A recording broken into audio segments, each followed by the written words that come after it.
আজকে আমি রুই মাছ দিয়ে চালটা দিয়ে রান্না করেছি।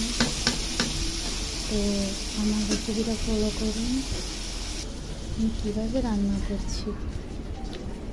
প্রথমে রসুন দিব, তারপর হচ্ছে হলুদ গুঁড়ো, মরিচ গুঁড়ো, জিরার গুঁড়ো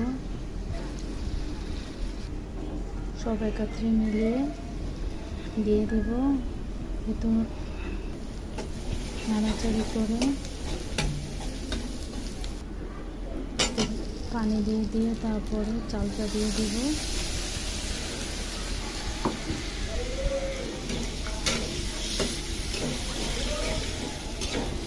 নেড়ে চেড়ে 5 মিনিট পর মাছ দিয়ে আবার নেড়ে একটু পানি দিয়ে দেব।